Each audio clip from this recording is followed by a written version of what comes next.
إن الحمد لله نحمده ونستعينه ونستغفره ونعوذ بالله من شرور أنفسنا وسيئات أعمالنا من يهده الله فلا مضل له ومن يضلل فلا هادي له وأشهد أن لا إله إلا الله وحده لا شريك له وأشهد أن محمدا عبده ورسوله يا أيها الذين آمنوا اتقوا الله حق تقاته ولا تموتن إلا وأنتم مسلمون يا أيها الناس اتقوا ربكم الذي خلقكم من نفس واحدة وخلق منها زوجها وبث منهما رجالا كثيرا ونساء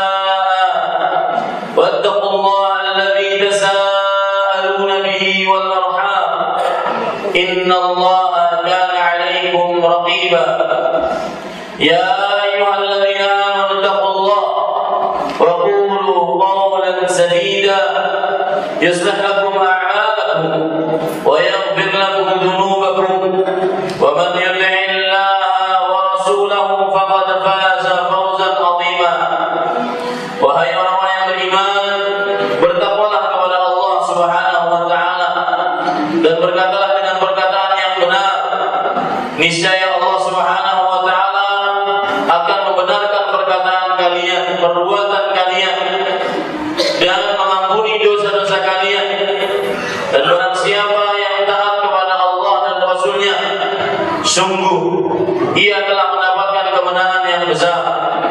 Amma ba'du, fa inna asdaqal hadithi kitabullah wa khairal hadi hadi Muhammadin sallallahu alaihi wa alihi wasallam. Ketahuilah, sesungguhnya sebaik-baik ucapan adalah firman Allah Subhanahu wa taala, kitabullah Al-Qur'an Al-Karim. Dan sebaik-baik petunjuk adalah petunjuk Nabi Muhammad sallallahu alaihi wa alihi wasallam. Wa syarrul umuri muhdatsatuha wa kullu muhdatsatin bid'ah wa kullu bid'atin dhalalah wa kullu dhalalatin finnar. Dan seluruh perkara adalah yang mengada-ngada di dalam agama, dan setiap perkara yang mengada-ngada dalam agama disebut perbuatan bid'ah, dan setiap perbuatan bid'ah adalah sebuah bentuk kesesatan, dan setiap kesesatan tempatnya di dalam neraka. Ayyuhal muslimun rahimanillah wa iyyakum, wahai kaum muslim yang semoga selalu dirahmati oleh Allah Subhanahu wa taala. Sekarang kita sudah di pertengahan bulan Dzulqa'dah. Tinggal beberapa hari, tidak sampai 2 minggu lagi kita akan mendapati bulan Dzulhijjah. Bulan yang sangat agung dan salah satu bulan suci yang disucikan Allah Subhanahu wa taala. Dan amalan yang paling agung di bulan Dzulhijjah yang perlu persiapan dari mulai sekarang adalah amalan berkurban. Nabi Muhammad sallallahu alaihi wasallam pernah bersabda, tidak ada amalan yang dikerjakan oleh manusia yang lebih disukai oleh Allah Subhanahu wa taala pada 10 hari pertama bulan Dzulhijjah dibandingkan menyembelih hewan kurban. Ayyuhal muslimun, wahai kaum muslim sekalian, menyembelih kurban adalah bentuk dan tanda ketakwaan hamba tersebut kepada Allah Subhanahu wa taala. Allah Subhanahu wa taala berfirman di dalam surat Al-Hajj, "Lan yanalallaha luhumuha wala dima'uha walakin yanalu taqwa minkum." Allah Subhanahu wa taala tidak mengambil dari hewan kurban tersebut darahnya ataupun dagingnya, akan tetapi mengambil dari kalian ketakwaan. Dan Allah Subhanahu wa taala juga menyebutkan bahwasanya hewan kurban dan berkurban dengan hewan kurban adalah merupakan pengagungan atas syiar-syiar Allah Subhanahu wa taala. Dan yang mengagungkan syiar-syiar Allah itu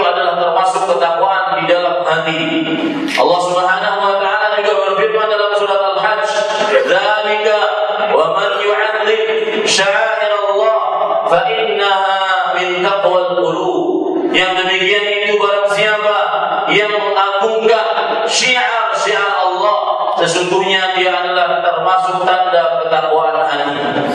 Ayyuhal muslimun rahimanillah wa iyyakum, wahai kaum muslim yang semoga selalu dirahmati oleh Allah Subhanahu wa taala. Adapun kalau kita perhatikan ayat-ayat suci Al-Qur'an dan hadis dari Rasul sallallahu alaihi wasallam tentang asal hukum pensyariatan berkurban, maka Allah Subhanahu wa taala berfirman di dalam Al-Qur'an, yaitu surat Al-Kautsar ayat 2, "Fashalli li rabbika wanhar," maka salatlah untuk Rabbmu dan sembelihlah untuknya. Sebagian besar ahli tafsir menyatakan bahwasanya salat yang dimaksud di sini adalah salat Idul Adha, dan sembelihan yang dimaksud di sini adalah menyembelih hewan kurban pada hari raya Idul Adha. Kemudian juga kalau kita perhatikan hadis Rasul sallallahu ayat Al-Qur'an yang Allah Subhanahu wa taala sebutkan di dalam surat Al-Hajj, "Wa likulli ummatin ja'alna mansakan liyadhkuru ismallah," dan setiap umat kami telah jadikan untuk mereka mansakan, yaitu hewan untuk disembelih sebagai ibadah kepada Allah Subhanahu wa taala, agar mereka berzikir kepada Allah Subhanahu wa taala dengan berkorban tersebut. Di dalam dua ayat ini terdapat perintah untuk berkorban. Oleh karenanya disyariatkan bagi kaum muslim untuk berkorban pada hari raya Idul Adha. Kalau kita perhatikan hadis Rasul sallallahu alaihi wasallam yang menunjukkan tentang pensyariatan berkorban, maka di dalamnya terdapat tiga sisi, yaitu ucapan Rasulullah sallallahu alaihi wasallam tentang dianjurkannya untuk berkurban, kemudian perbuatan Rasulullah sallallahu alaihi wasallam ketika beliau berkurban selama 10 tahun di kota Madinah, kemudian juga persetujuan Rasulullah sallallahu alaihi wasallam atas perbuatan para sahabatnya ketika berkurban. Di sini terlihat jelas bagaimana kuatnya pensyariatan berkurban bagi kaum muslim. Dalam hadis yang diriwayatkan oleh Imam Bukhari dan Muslim dari Anas bin Malik radhiyallahu anhu, beliau bercerita, "Dhahan Nabi sallallahu alaihi wasallam bi kabshaini amlahaini aqranaini dhabahahuma bi yadihi samma wa kabba wa wada'a rijlahu ala sifahihima." Nabi Muhammad sallallahu alaihi wasallam berkurban dengan dua domba jantan yang besar, yang berwarna dua, yang dua-duanya bertanduk, dan beliau mengucapkan bismillah dan takbir. Kemudian beliau meletakkan kaki beliau di antara bagian pipi dan leher dua domba tersebut. Beliau menyembelih kedua domba tersebut dengan tangan beliau sendiri. Dan di dalam riwayat Imam Tirmidzi terdapat penekanan tentang berkurban, yaitu Nabi Muhammad sallallahu alaihi wasallam yudhi 10 sinin bil Madinah. Beliau berkurban selama hidup beliau di kota Madinah, yaitu selama 10 tahun, maka selama 10 kali itu pula beliau berkurban ketika beliau tinggal berdomisili di kota Madinah. Ini menunjukkan tentang pensyariatan berkurban dan tentang sangat dianjurkannya untuk berkurban. Adapun ayyuhal muslimun, wahai kaum muslim yang dirahmati oleh Allah, tentang hukum berkurban, maka jumhur ulama, mayoritas para ulama berpendapat berkurban adalah sunnah muakkadah yang sangat-sangat ditekankan tetapi tidak diwajibkan. Meskipun sebagian ulama ada yang mewajibkan bagi siapa yang mampu, dengan sebuah hadis yang diriwayatkan oleh Imam Ibnu Majah. Rasulullah sallallahu alaihi wasallam bersabda, "Man wajada sa'atan falam yudhi fala yaqrabanna musallana." Barang siapa yang mendapati keluasan rezeki lalu ia tidak berkurban, maka janganlah dekati masjid-masjid kami, karena dia sudah meninggalkan perintah Allah Subhanahu wa taala. Dan berkurban adalah ibadah yang harus wasallam. Di dalam Islam telah ditunjukkan hukum-hukum berkurban, di antaranya hewan kurban harus disembelih setelah melaksanakan salat Idul Adha. Nabi Muhammad sallallahu alaihi wasallam pernah diriwayatkan dalam hadis dari Al-Bara bin Azib, beliau bercerita, "Kana qalun li dhahha wa dhabaha qabla as-salah, faqala lahu Rasulullah sallallahu alaihi wasallam, syatuka syatu lahmin." Al-Bara bin Azib radhiyallahu anhu bercerita, ada pamanku dari saudara ibuku pernah berkurban. Dia menyembelih hewan kurbannya sebelum sholat. Maka Nabi Muhammad SAW bersabda kepada beliau, yaitu paman tersebut, sesungguhnya sembelihanmu adalah sembelihan yang biasa, bukan sembelihan yang disahkan untuk berkurban. Lalu Rasulullah SAW bersabda, "Man nasaka man dzabaha qabla as-salah fahuwa li nafsihi, wa man dzabaha ba'da as-salah faqad atamma an-nusuk wa asaba sunnatal muslimin." Barang siapa yang menyembelih sebelum salat Idul Adha, maka itu adalah sembelihan untuk dirinya sendiri. Sedangkan barang siapa yang menyembelih setelah salat Idul Adha, maka sungguh telah sempurna hewan kurbannya dan dia telah sesuai dengan sunnahnya kaum muslim, yaitu sunnahnya yang disyariatkan dalam agama Islam. Oleh karenanya, perhatikan, jangan sampai ada kaum muslim yang menyembelih sebelum sholat untuk hewan kurban. Kemudian termasuk hukum dari hewan kurban di dalam permasalahan berkurban adalah syariat Islam telah menentukan bahwasanya hewan yang sah untuk dikurbankan hanya dari jenis bahimatul an'am, yaitu bahimatul an'am, yaitu hewan unta, sapi dan kambing. Allah Subhanahu wa taala berfirman, "Wa likulli ummatin ja'alna mansakan liyadhkuru ismallah 'ala ma razaqahum min bahimatil an'am." Artinya, dan di setiap umat telah kami jadikan ibadah berkurban sebagai mendekatkan diri kepada Allah Subhanahu wa taala, agar mereka mengingat Allah Subhanahu wa taala dengannya atas apa yang Allah Subhanahu wa taala telah berikan petunjuk kepada mereka, dan agar mereka mengingat Allah dengan rizki-rizki yang Allah Subhanahu wa taala telah berikan kepada mereka berupa bahimatul an'am, yaitu unta, sapi dan kambing dengan dua jenisnya. Oleh karenanya tidak diperbolehkan dan tidak sah bagi siapa yang berkurban dengan selain jenis yang ditentukan oleh syariat Islam. Ayyuhal muslimun, wahai kaum muslim rahimanillah wa iyyakum, semoga kita selalu dirahmati oleh Allah Subhanahu wa taala. Hukum yang selanjutnya yang berkaitan dengan berkurban adalah bahwasanya berkurban harus diperhatikan hewan yang baik, yang sehat, dan juga dikumpulkan dengan harga yang mahal.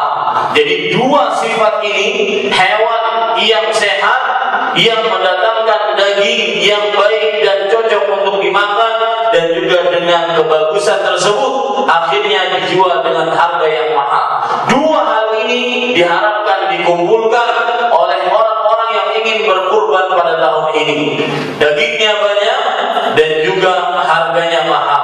Sebagaimana yang disebutkan di dalam hadis yang diriwayatkan oleh Imam Ahmad, bahwasanya Abu Hurairah radhiyallahu anhu meriwayatkan, "Dhahhan Nabi sallallahu alaihi wa alihi wasallam bi kabshaini amlahaini adhimaini saminaini mujaini." Artinya Nabi Muhammad sallallahu alaihi wasallam berkurban dengan dua domba jantan yang gemuk dan besar, yang berwarna dua dan sudah bertanduk dan juga sudah digebiri agar terlihat besar sapi dan kambing yang dikorbankan tersebut.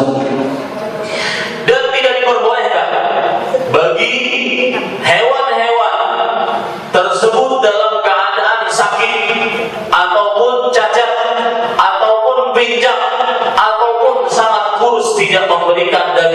tidak sah untuk dikorbankan. Sebagaimana yang disebutkan dalam sebuah hadis sahih dalam riwayat dari ashabus sunnah bahwa Rasulullah sallallahu alaihi wasallam bersabda, la yajuzu fil dhahaya, tidak diperbolehkan dalam hewan-hewan kurban, yang mana hewan kurban tersebut dalam hadis Rasul sallallahu alaihi wasallam, la yajuzu fil dhahaya, tidak diperbolehkan hewan-hewan kurban al-maridatu al-bayyinatu maraduha, yang sakit yang jelas sakitnya, wal arja'u al-bayyinatu arajuha, yang pincang yang jelas pincangnya, wal awra al-bayyinatu awruha, yang pincang yang jelas pincangnya, wal ajfa allati la tuqi, dan hewan yang kurus. Di sini ada dua penjelasan, entah kurus ataupun hilang akalnya. Hewan yang kurus yang tidak bisa memberikan daging, ini tidak sah untuk dikurbankan. Dan juga para ulama menjelaskan bahwasanya seluruh cacat-cacat yang tidak pantas hewan tersebut untuk menjadi hewan yang dikurbankan, maka tidak sah untuk dikurbankan. Ayyuhal muslimun, wahai kaum muslim, aqulu ma tasma'un wa astaghfirullah li wa lakum min kulli dhanbin fastaghfiruhu innahu huwal ghafurur rahim.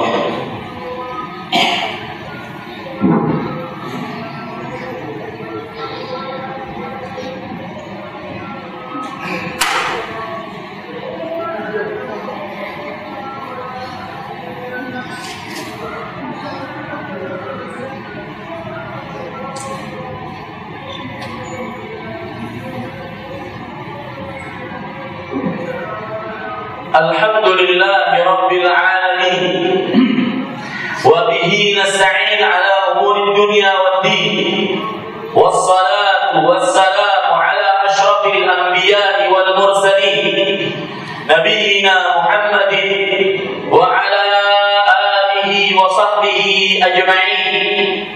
Amma ba'du, ayyuhal muslimun, wahai kaum muslim, ittaqullaha ta'ala haqqa taqwa, bertakwalah kepada Allah Subhanahu wa ta'ala dengan sebenar-benar takwa.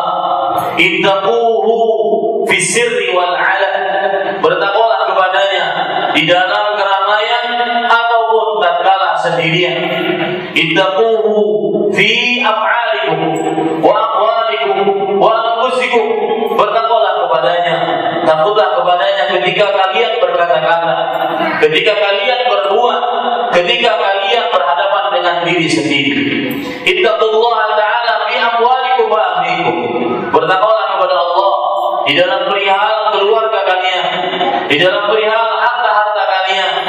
Fa innakum sayus'aluna amma fa'altum wa qultum, sesungguhnya kita semua akan ditanya apa yang telah kita berbuat dan apa yang telah kita ucapkan. Ittaqullaha ta'ala haqqa taqwa tafuzu wa tas'adu wa tuflihu fid dunya wal akhirah. Bertakwalah kepada Allah Subhanahu wa ta'ala dengan sebenar-benar takwa, maka niscaya kalian akan mendapatkan kemenangan, keberuntungan dan kebahagiaan di dunia dan akhirat. Ayyuhal muslimun rahimanillah wa iyyakum. Sekarang tanggal 18 Dzulqa'dah 1435 Hijriah, sekitar 12 atau 11 hari lagi, maka barang siapa yang ingin berkorban dihukumi untuknya agar tidak memotong kuku atau memotong rambut atau menipiskan kumis ataupun mengambil bulu ketiak atau mengambil bulu kemaluan atau yang semisalnya, dan apalagi mencukur jenggotnya. Hal ini berdasarkan hadis Rasul sallallahu alaihi wasallam, yaitu dari hadis yang diriwayatkan oleh Imam Muslim dari Ummu Salamah radhiyallahu anha bahwa Nabi Muhammad sallallahu alaihi wasallam bersabda, "Idza daqala al-'ashr wa arada ahadukum an yudhhiya fala yamassa min sya'rihi wa basharihi syai'an." Jika telah masuk tanggal 10 dari Dzulhijjah, hari pertama 10 hari pertama dari bulan Dzulhijjah. Dan salah seorang dari kalian ingin berkurban, maka janganlah dia menyentuh sedikit pun dari rambutnya, maksudnya memotong rambut, ataupun sedikit pun dari kulitnya, maksudnya mengambil secuil pun dari kulitnya dan kukunya. Di dalam riwayat Imam Muslim yang lain, falyumsik an basharihi wa jildihi syai'an, hendaklah dia menahan untuk mengambil dari kulitnya dan kukunya sedikit pun.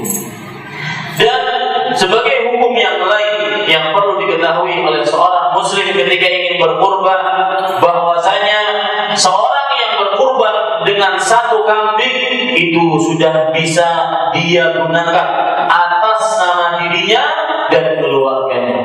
Dan seorang yang ingin membeli sapi, maka mereka berkumpul sebanyak 7 orang untuk membeli sapi, dan itu pun sudah bisa dia niatkan untuk dirinya dan atas nama keluarganya. Bukan termasuk sunnah Rasul Sallallahu Alaihi Wasallam untuk membeli hewan kurban atas nama orang-orang yang sudah meninggal. Satu kambing untuk bapak saya yang sudah meninggal, satu sapi untuk kakek saya yang sudah meninggal. Maka yang termasuk sunnah Rasul Sallallahu Alaihi Wasallam adalah seseorang membeli satu kambing dan itu sudah dia niatkan untuk dirinya dan keluarganya, dan hal itu sudah mencukupi. Ayuhal muslimun, wahai kaum muslim, terakhir khatib ingin mengingatkan bagi kaum muslim yang mampu, maka jangan bakhil, pelit kepada diri sendiri dengan tidak berkorban. Kenapa? Coba perhatikan surat Al-Kautsar. Allah Subhanahu wa taala berfirman, "Inna a'tainakal kautsar." Sesungguhnya kami telah memberikan kepada engkau wahai Muhammad Al-Kautsar, yaitu telaga, yaitu surga, telaga yang ada di dalam surga. Kapan itu didapat? Fashalli li rabbika wanhar. Salatlah untuk Rabbmu, yaitu salat Idul Adha, wanhar, dan sembelihlah. Maka jangan bakhil, kikir, medit, pelit untuk diri kita sendiri. Kurban yang kita laksanakan, uang yang kita sisihkan untuk diri kita sendiri. Berapa banyak perabotan-perabotan di rumah kita yang melebihi harganya jutaan rupiah. Kita mampu untuk membelinya, kita mampu untuk berhutangnya. Akan tetapi, kenapa kita tidak mampu untuk kepentingan diri kita sendiri? Berkurban adalah kepentingan seorang muslim untuk dirinya. Allah tidak akan mengambil dari kurban kita, darah hewan kurban kita, ataupun daging hewan kurban kita. Akan tetapi itu adalah bentuk ketaatan, kepatuhan, kepasrahan kita kepada Allah Subhanahu wa taala. Ayuhan muslimun, wahai kaum muslim yang dirahmati oleh Allah, banyak-banyaklah bersalawat atas Rasulullah sallallahu alaihi wasallam, terutama di hari Jumat. Karena Nabi Muhammad sallallahu alaihi wasallam telah mengabarkan, "Man shalla 'alayya wahidatan sallallahu alaihi biha 'ashra." Barang siapa yang bersalawat atasku satu kali salawat, maka niscaya Allah Subhanahu wa taala akan bersalawat atasnya, memujinya di hadapan para malaikatnya sebanyak 10 kali. Allahumma shalli ala Muhammad wa ala ali Muhammad kama shallaita ala Ibrahim wa ala ali Ibrahim innaka Hamidum Majid, wa barik ala Muhammad wa ala ali Muhammad kama barakta ala Ibrahim wa ala ali Ibrahim innaka Hamidum Majid, wa Allahumma 'anil khulafa'ir rasyidin al-mahdiyyin Abi Bakr wa Umar wa Uthman wa Ali wa 'anil sahabati wa man tabi'ahum bi ihsan ila yaumiddin. Allahumma ighfir lil muslimin wal muslimat wal mu'minin wal mu'minat al ahya'i minhum wal amwat. Rabbana ighfir lana wa liwalidina wa lil mu'minina yawma yaqumul hisab. Allahumma a'izz al islam wal muslimin wa ahlik al kafarata wal musyrikin a'da'aka a'da' din. Allahumma shaddid shamlahum wa mazzigh jam'ahum wa alqi fi qulubihim ar-ru'ba innaka 'ala kulli shay'in qadir. Rabbana atina fid dunya hasanah wa fil akhirati hasanah wa qina 'adzaban nar. Ibadallah, Innallaha ya'muru bil 'adli wal ihsan wa ita'i dzil qurba wa yanha 'anil fahsya'i wal munkar wa la dzikrullahi akbar wallahu ya'lamu ma tasna'un. Aqimus shalah.